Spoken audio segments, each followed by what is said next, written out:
Hello friends, welcome to NEET career. इस video में हम बात करेंगे एमबीबीएस सीट इंक्रीमेंट के बारे में। कितनी सीटें इंक्रीमेंट हुई हैं, टोटल कितनी एमबीबीएस सीटें हैं, इसका क्या इम्पैक्ट पड़ेगा, और उत्तर प्रदेश की ब्रोशर पब्लिश हो गई है, एक्चुअल ब्रोशर और उसमें क्या रूल्स हैं उसके बारे में भी बात करेंगे। कौन कौन से न्यू कॉलेजेस आने वाले हैं, तो ये सब रूल्स के बारे में, क्योंकि उसमें वेरी टिपिकल हिंदी लैंग्वेज में लिखा रहता है तो बहुत लोगों को समझ में नहीं आता। मैं पॉइंट वाइज यहाँ पे बनाया हूँ, आप चाहे तो स्क्रीनशॉट भी ले सकते हैं। रिजाइनेशन रूल क्या है, बाकी सारे रूल्स, कौन कौन से कॉलेजेस आने वाले हैं, ये भी यहाँ पे मैं आपको बताऊंगा। और गवर्नमेंट में क्या कॉलेज आ रहा है, बॉन्ड पेनाल्टी वहाँ पर रहती है गवर्नमेंट कॉलेज में, प्राइवेट कॉलेज में बॉन्ड पेनाल्टी क्या है, रिजाइनेशन का रूल क्या है।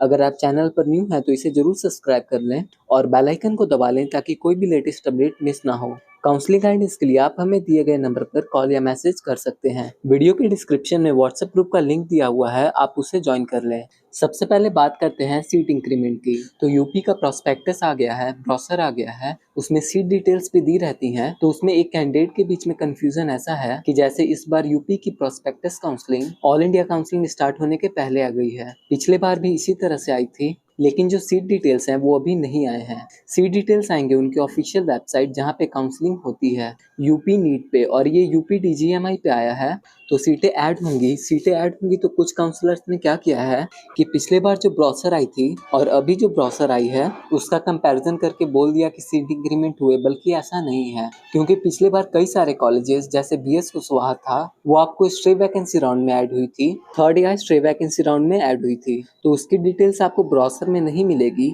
और कई सारे सीटें ऐड हुई थी प्राइवेट मेडिकल कॉलेज में, गवर्नमेंट मेडिकल कॉलेज में, तो उसकी सीट डिटेल्स भी आपको नहीं मिलेगी। तो उसका डिफरेंस निकाल करके बोल दिया है कि इतनी सीटें बढ़ी हैं। सीटें अभी नहीं बढ़ी हैं, लेकिन बढ़ने का अनुमान है। गवर्नमेंट मेडिकल कॉलेज की बात करें तो एक अमेठी में गवर्नमेंट मेडिकल कॉलेज आने वाला है, और ये सब कॉलेजेस 5 मेडिकल कॉलेजेस आने वाले हैं। संभावित है, कंफर्म नहीं हुआ है। जब तक एनएमसी की वेबसाइट पे इसका डिटेल्स नहीं ऐड हो जाता या नोटिफिकेशन नहीं आ जाती या उन कॉलेजेस को नोटिफिकेशन नहीं जारी हो जाता, तब तक आप इसको कंफर्म नहीं मानेंगे। डीजे मेडिकल कॉलेज गाजियाबाद में, एक एसवीएस मेडिकल कॉलेज मेरठ में, सरदार पटेल मेडिकल कॉलेज लखनऊ में, RSS medical college Mathura, RGMC medical college Hathras, तो 5 प्राइवेट मेडिकल कॉलेज और एक गवर्नमेंट कॉलेज आने की उम्मीद है। अब बात करते हैं प्रोस्पेक्टस में क्या क्या इंपॉर्टेंट डिटेल्स है। तो प्रोस्पेक्टस के पहले यूपी का एक रूल्स एंड रेगुलेशन का पीडीएफ जारी हुआ था, तो उसमें जितने पॉइंट्स दिए हुए हैं उन सबको प्रोस्पेक्टस में इंक्लूड कर लिया गया है। उसके अलावा कुछ और पॉइंट्स हैं, एक एक करके चलते हैं। यहाँ पे यूपी नीट के थ्रू आप एडमिशन किस में ले पाएंगे, गवर्नमेंट कॉलेजेस या प्राइवेट कॉलेजेस के। प्राइवेट मेडिकल कॉलेज के लिए 100% सीट ओपन है, लेकिन गवर्नमेंट मेडिकल कॉलेज के लिए आपको या तो वहाँ का डोमिसाइल चाहिए होगा, नहीं तो वहाँ से आप 10th 12th किए होंगे तो मिल जाएगा। अगर 10th और 12th वहाँ से किया हुआ है तो भी आप एलिजिबल हैं, या अगर सिर्फ 12th किया है तो डोमिसाइल आपको चाहिए। तो यहाँ पर रजिस्ट्रेशन करने के लिए एक नॉन रिफंडेबल रजिस्ट्रेशन फी जमा करनी पड़ती है, जो कि 2000 की होती है। उसके बाद सिक्योरिटी डिपॉजिट जमा करना होता है। तो सिक्योरिटी डिपॉजिट, अगर आप government MBBS plus government BDS मतलब गवर्नमेंट के कोई कॉलेज किसी भी कोर्स के लिए जाते हैं तो उसके लिए 30,000 का डिपॉजिट लगता है, जो कि रिफंडेबल होता है। उसके फॉरफिट होने की क्या रूल्स हैं, फॉरफिट मतलब लॉस होने की क्या रूल्स हैं, वो भी मैं बताऊंगा आगे के स्लाइड में। अगर प्राइवेट एमबीबीएस के लिए जाते हैं, डोमिसाइल कैंडिडेट हो या बाहर के कैंडिडेट हो, तो उनको 2 लाख का डिपॉजिट लगता है। और प्राइवेट बीडीएस कोर्स के लिए जाते हैं तो 1 लाख का डिपॉजिट लगता है। अगर स्ट्रे वैकेंसी राउंड में पार्टिसिपेट करना चाहते हैं डायरेक्टली, या तो फर्स्ट राउंड सेकंड राउंड में पार्टिसिपेट किए हैं तो उसके बाद स्ट्रे राउंड में जा सकते हैं। तो एक अलग से रजिस्ट्रेशन करना होता है सभी को, उसकी भी चार्ज 2000 लगती है, वो भी नॉन रिफंडेबल है।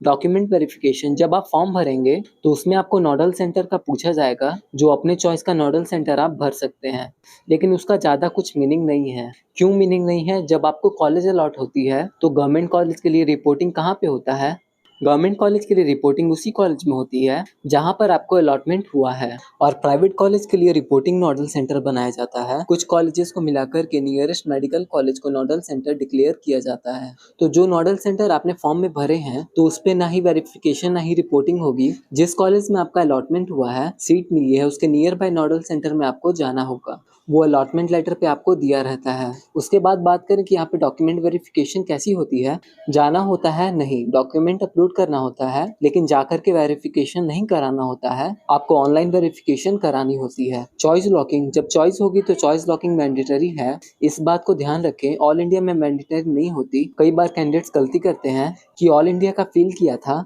उसमें नहीं भरा था, चॉइस लॉक नहीं किया था, तो भी हमारा रिजल्ट आ गया, तो यूपी में भी नहीं किए हैं अगर तो भी दिक्कत नहीं है, ऐसा बिल्कुल नहीं है। सबका अलग अलग रूल है। आप रूल्स को इंटर रिलेट नहीं करें। रूल कुछ मैच करते हैं लेकिन सारे रूल सेम नहीं होते। उसके बाद अपग्रेडेशन कब तक पॉसिबल है? तो थर्ड राउंड तक। राउंड 1 में सीट मिली, राउंड 2 में अपग्रेड कर सकते हैं, राउंड 3 तक अपग्रेड कर सकते हैं। आपको डिपॉजिट दोबारा नहीं देनी होगी। जब अपग्रेडेशन के लिए जाते हैं तो जो सीट अलॉट हो चुकी है ऑलरेडी, उसको फिल नहीं करना होता है। अगर फिल कर दिए हैं तो नुकसान इतना ही होगा कि अगर सेम कॉलेज मिल गई तो दोबारा से रिपोर्टिंग करनी पड़ेगी, मतलब सेम प्रोसेस रिपीट करना पड़ेगा।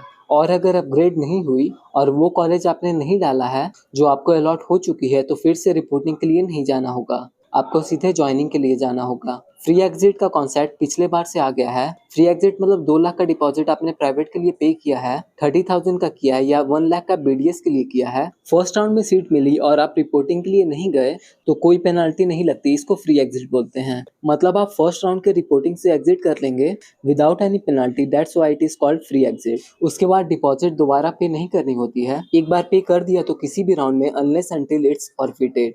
गवर्नमेंट कॉलेज का रिपोर्टिंग गवर्नमेंट कॉलेज में, प्राइवेट कॉलेज का रिपोर्टिंग नोडल सेंटर में। नोडल सेंटर का नाम आपको अलॉटमेंट लेटर में मिल जाएगा। फी कैसे पे करनी होती है? जो गवर्नमेंट कॉलेज है उनका फी आप कैश में ही पे कर सकते हैं, उनका अलग नॉर्म्स होता है।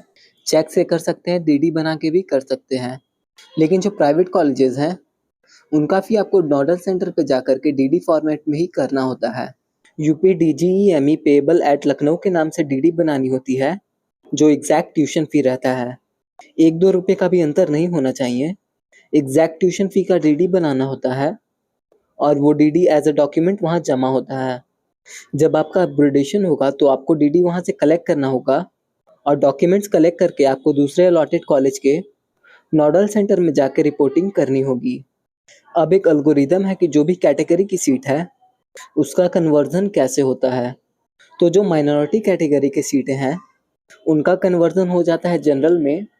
जो ईडब्ल्यूएस की है वो जनरल में जाती है, एससी वाली भी जनरल में चली जाती है, एसटी वाली सीट एससी में जाती है, और जो हॉरिजॉन्टल रिजर्वेशन है जैसे PWD, ex army, freedom fighter, NCC का जो कोटा है उसमें भी जो कैटेगरी से बिलोंग करते हैं उसी कैटेगरी में रह जाते हैं। हॉरिजॉन्टल रिजर्वेशन खत्म हो जाता है। आपको अगर सीट अलॉट हुई है स्ट्रे वैकेंसी राउंड में या स्ट्रे वैकेंसी राउंड के बाद कोई और राउंड होती है, सीट अलॉट हुई है और रिपोर्टिंग नहीं कर रहे हैं, तो आप अगले काउंसलिंग के लिए डिवार हो जाएंगे, अगले साल के काउंसलिंग के लिए। तो आप ऐसा डिसीजन तभी लें जब आपको स्ट्रे वैकेंसी में 2 जगह सीट अलॉट हो गई है तो एक जगह सीट छोड़ दें अगले साल के लिए, तो आपको एग्ज़ाम काउंसलिंग प्रोसेस में पार्टिसिपेट करना ही नहीं है। तो वैसा होता है। लेकिन अगर स्ट्रे वैकेंसी में सीट मिली है, नहीं ले रहे हैं, ज्वाइन नहीं कर रहे हैं, रिपोर्टिंग नहीं कर रहे हैं, तो आपका डिपॉजिट तो जाएगा ही और डिवार भी हो जाएंगे अगले साल के यूजी काउंसलिंग के लिए। रेजिग्नेशन रूल्स बहुत इंपॉर्टेंट है क्योंकि मल्टीपल काउंसलिंग करते हैं, तो कब कैसे रिज़ाइन करना है, कितना पेनल्टी लग जाएगा। जैसे आप यूपी को कंसीडर करके और आप तेलंगाना की काउंसलिंग कर रहे हैं या बिहार स्टेट की काउंसलिंग कर रहे हैं, आप चाहते हैं कि नहीं यूपी ऐसा बैकअप रखें और दूसरे स्टेट में हम सीट लेने के लिए ट्राई करें। तो अगर राउंड 1 में यूपी में सीट मिली है तो फ्री एग्जिट तो है, लेकिन अगर आपने रिपोर्ट कर दिया है तो आप कब तक सीट छोड़ेंगे और कितना पेनल्टी लगेगा। अगर राउंड 2 यूपी की चॉइस फिलिंग के 2 दिन पहले, मतलब 48 hours before the round 2 choice filling starts in the UP state, अगर आप छोड़ते हैं सीट, रिज़ाइन करते हैं, रिज़ाइन कैसे करना होगा? जिस नोडल सेंटर में आपने रिपोर्टिंग की थी वहाँ पे जाकर रिज़ाइन करना होगा। ऑनलाइन रिजिग्नेशन का कोई ऑप्शन नहीं है, तो आपको ओनली सिक्योरिटी डिपॉजिट फॉरफिट होगी। सॉरी, रिजर्वेशन फर्स्ट राउंड की बात करते हैं तो वो फ्री है। राउंड 2 के बाद राउंड 2 में सीट मिल गई और राउंड 3 यूपी की चॉइस फिलिंग से 48 घंटे पहले अगर रिज़ाइन करते हैं तो सिक्योरिटी डिपॉजिट फॉरफिट होगी 2 लाख की ओनली।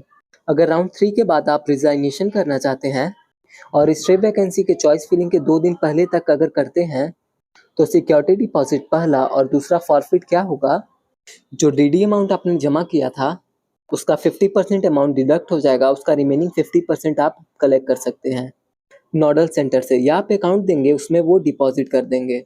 राउंड 4 के बाद या काउंसलिंग खत्म होने के बाद बीच में कभी भी सीट छोड़ना चाहते हैं तो सिक्योरिटी डिपॉजिट तो जाएगी ही जाएगी, उसके अलावा जो आपने फर्स्ट ईयर की फी डिपॉजिट की है वो चला जाएगा, रिमेनिंग 2 ईयर्स का फी नहीं लगेगा।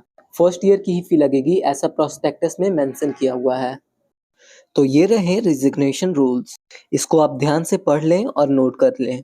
ये सीट इंक्रीमेंट का मैंने चर्चा कर दिया। 2 साल की बॉन्ड होती है यूजी के लिए, और अगर पीजी करना चाहते हैं तो बॉन्ड बिना कंप्लीट किए ही पीजी कर सकते हैं। उसके बाद इसको सर्व कर सकते हैं या तो पेनाल्टी दे सकते हैं। तो अब बात करता हूँ टोटल कितने सीट्स हैं। तो 1,18,148 total official seats till now as per the NMC. NMC website का स्क्रीनशॉट है। As of today 1,18,148 seats are there. Total colleges कितने हैं? 780 कॉलेजेस हैं। तो ये अभी तक का डेटा है। जो भी सीटें हैं यहाँ पे अपडेट हो जाती हैं। कभी कभी सीटें लेट से अपडेट होती हैं, तो उसके लिए आपको मैं अपडेट कर दूंगा कि सीटें यहाँ पे एनएमसी में नहीं अपडेट हुई, लेकिन ऑफिशियली कॉलेज के पास अप्रूवल आ गया है। तो कितनी सीटें कहाँ पे ऐड हुई हैं, इसके लिए चैनल को जरूर सब्सक्राइब करके रख लें और व्हाट्सएप ग्रुप को ज्वाइन कर लें। इस वीडियो में इतना ही। मिलते हैं ऐसी किसी इंफॉर्मेटिव वीडियो में। Thank you for watching. Have a nice day.